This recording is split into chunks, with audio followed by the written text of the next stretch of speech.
प्रस्तुत कहानी आप सुन रहे हैं रंगीले बाबू, जो कि लिखा है मुंशी प्रेमचंद ने। कहानी कैसी लगेगी आपको कमेंट में ज़रूर बताइएगा, और अगर चैनल पर नए हैं तो सब्सक्राइब करना मत भूलिएगा ऐसी ही अन्य कविताओं, कहानी और गीतों के लिए। बाबू रसिक लाल को मैं उस वक्त से जानता हूँ जब वह लॉ कॉलेज में पढ़ते थे। मेरे सामने ही वह वकील हुए और आनन फानन चमके। देखते देखते बंगला बन गया, जमीन खरीद ली और शहर के रईसों में शुमार होने लगे। लेकिन मुझे न जाने क्यों उनके रंग ढंग कुछ जचते न थे। मैं ये नहीं देख सकता कि कोई भला आदमी खामख्वा टेढ़ी टोपी लगाकर निकले या सुरमा लगाकर, मांग निकाल कर, मुंह को पान से फुलाकर, गले में मोतियां या बेले के गजरे डाले, तंजीब का चुन्नटदार कुर्ता और महीन धोती पहने बाजार में कोठों की ताक झांकता करता, लट्ठे मारता निकले। मुझे उससे चिढ़ हो जाती है। वह मेरे पास म्युनिसिपल मेंबरी के लिए वोट मांगने आए तो कभी न दूं। उससे याराना निभाना तो दूर की बात। भले आदमी जरा गंभीर, जरा सादगी पसंद देखना चाहता हूँ। अगर मुझे किसी मुकदमे में वकील करना पड़े तो मैं ऐसे आदमी को तो कभी न करूं, चाहे वह रास बिहारी घोष ही का सा कानूनदा क्यों न हो। रसिक लाल इसी तरह के रंगीले आदमी हैं। उनकी तर्क शक्ति ऊंचे दर्जे की है, मानता हूँ। जिरह भी अच्छी करते हैं, यह भी मुझे स्वीकार है। लेकिन सीधी टोपी लगाने और सीधी चाल चलने से वकालत कुछ ठंडी न पड़ जाएगी। मेरा तो ख्याल यह है कि बांकपन छोड़कर भले आदमी बन जाए तो उनकी प्रैक्टिस दूनी हो सकती है। लेकिन अपने क्यों क्या पड़ी है, किसी की बातों में मैं क्यों दखल दूं। जब कभी सामना हो जाता है तो मैं दूसरी ओर ताकने लगता हूँ या किसी गली में हो लेता हूँ। मैं सड़क पर उनसे बातें करना मुनासिब नहीं समझता। क्या हुआ, वह नामी वकील है और मैं बेचारा स्कूल मास्टर हूँ। मुझे उनसे किसी तरह का द्वेष नहीं। उन्होंने मेरा क्या बिगाड़ा है जो मैं उनसे जलूं। मेरी तो वह बड़ी इज्जत और खातिर करते हैं। अपनी लड़की की शादी में मैं उनसे दरिया और दूसरा सामान मांगने गया था। उन्होंने 2 ठेले भर दरिया, कालीने, जाजिम, चेकियां, मसनदे भेज दी। नहीं, मुझे उनसे ज़रा भी द्वेष नहीं। बहुत दिनों के परिचय के नाते मुझे उनसे स्नेह है, लेकिन उनका यह बांक पर मुझे अच्छा नहीं लगता। वह चलते हैं तो ऐसा जान पड़ता है जैसे दुनिया को ललकारते चलते हूँ। देखूं मेरा कोई क्या कर सकता है। मुझे किसी की परवाह नहीं है। एक बार मुझे स्टेशन पर मिले, लपक कर मेरे कंधे पर ही हाथ रख दिया। आप तो मास्टर साहब कभी नजर नहीं आते, कभी भला साल में एक आध बार तो दर्शन दे ही दिया करिए। मैंने अपना कंधा छुड़ाते हुए कहा, क्या करे साहब, अवकाश ही नहीं मिलता। बस आपने झट से बासारी शेर पढ़ा, तुम्हें गैरों से कब फुर्सत, हम अपने गम से कब खाली। चलो बस हो चुका मिलना, न तुम खाली न हम खाली। मैं तो हंस दिया। जो आदमी अपना लिहाज करे उससे कोई कैसे रुखाई करे।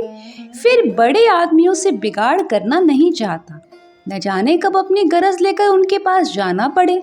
लेकिन मुझे उनकी यह बेतकल्लुफी कुछ अच्छी न लगी।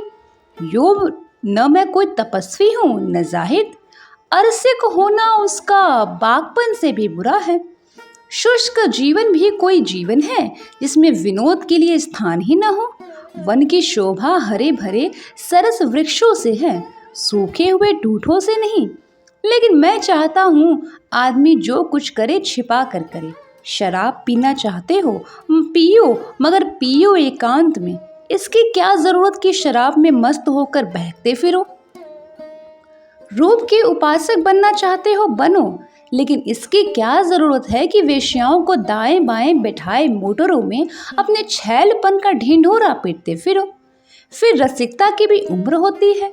जब लड़के जवान हो गए, लड़कियों की शादी हो गई, बाल पक चले, तो मेरे ख्याल में आदमी को कुछ गंभीर हो जाना चाहिए। आपका दिल अभी जवान है, बहुत अच्छी बात है। मैं तुम्हें इस पर बधाई देता हूँ। वासना कभी बूढ़ी नहीं होती।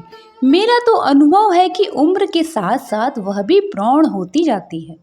लेकिन इस उम्र में कुलेरे करना मुझे ओछापन मालूम होता है। सींग काट कर बछड़ा बनाने वाली मनोवृत्ति का मैं कायल नहीं। कोई किसी का क्या कर लेगा, लेकिन चार भले आदमी उंगली उठाएं ऐसा काम क्यों करे। तुम्हें भगवान ने संपन्न बनाया है, बहुत अच्छी बात है, लेकिन अपनी संपन्नता को इस विपन्न संसार में दिखाते फिरना, जो शुदा से व्याकुल हो उनके सामने रसगुल्ला उड़ाना, इसमें न तो रसिकता है न आदमीयता। रसिक लाल की बड़ी लड़की का विवाह था। मथुरा से बारात आई थी। ऐसे ठाठ की बारात यहाँ शायद ही कभी आई हो। बड़ी धर्मशाला में जनवासा था। वर का पिता किसी रियासत का दीवान था। मैं भी बारातियों के सेवा सत्कार में लगा हुआ था। 1000 आदमी से कम न थे। इतने आदमियों का सत्कार करना हंसी नहीं है। यहाँ तो किसी बारात में से 50 आदमी आ जाते हैं तो अच्छी तरह खातिर नहीं हो पाती। फिर बारातियों के मिजाज का कहना ही क्या। सभी तानाशाह बन जाते हैं। कोई चमेली का तेल मांगता है, कोई आंवले का, कोई केशर अंजना, कोई शराब मांगता है तो कोई अफीम। साबुन चाहिए, इत्र चाहिए। 1000 आदमियों के खाने का प्रबंध करना कितना कठिन है। मैं समझता हूँ 25-20 हजार के वारे न्यारे हुए होंगे, लेकिन रसिक लाल के माथे पर शिकन भी न आई। वही बागपन था, वही विनोद, वही बेफिक्री, न झुंझलाना न बिगड़ना। बारातियों की ओर से ऐसी ऐसी बेहुदा फरमाइशें होती थी कि हमें गुस्सा आ जाता था। पाव आध पाव भांग बहुत है, यह पसेरी भर भांग लेकर क्या उनकी धूनी देंगे। जब सिनेमा के 1 से अव्वल दर्जे के टिकटों की फरमाइश हुई तो मुझसे न रहा गया। रसिक लाल को खूब डांट लगाई और उसी क्रोध में जनवासे की ओर चल गया। एक एक को फटकारा। लड़के का ब्याह करने आए हैं या किसी भले आदमी की इज्जत बिगाड़नी। एक दिन बगैर सिनेमा देखे नहीं रहा जाता। ऐसे ही बड़े शौकीन हैं जो जेब में पैसा क्यों नहीं खर्च करते। लेकिन रसिक लाल खड़े हंस रहे थे। भाई साहब, क्यों इतना बिगड़ रहे हो? ये लोग तुम्हारे मेहमान हैं। मेहमान 10 जूते भी लगाएं तो बुरा न मानिए। यह सब जिंदगी के तमाशे हैं। तमाशे में हम खुश होने जाते हैं, वहाँ रोना भी पड़े तो उसमें आनंद है। लपक कर सिनेमा घर से टिकट ला दीजिए। 100-200 रुपए का मुंह न देखिए। मैंने मन में कहा, मुफ्त का धन बटोरा है तो लुटाओ और नाम लूटो। यह कोई सत्कार नहीं है कि मेहमान की गुलामी की जाए। मेहमान उसी वक्त तक मेहमान है जब तक केवल मेहमान की तरह रहे। जब रौब जमाने लगे, बेइज्जती करने पर आमादा हो जाए, वह मेहमान नहीं शैतान है। इसके 3 महीने बाद सुना कि रसिक लाल का दामाद मर गया, वही जिसकी नई नई शादी हुई थी। सिविल सर्विस के लिए इंग्लैंड गया हुआ था, वही निमोनिया हो गया। यह खबर सुनते ही मुझे रोमांच हो गया। उस युवक की सूरत आंखों में दौड़ गई। कितना सौम्य, कितना प्रतिभाशाली लड़का था, और मरा जाकर इंग्लैंड में कि घर वाले देख भी न सके। और उस लड़के की क्या दशा होगी जिसका सर्वनाश हो गया। वाह रे दयालु भगवान, और वाह रे तुम्हारी लीला।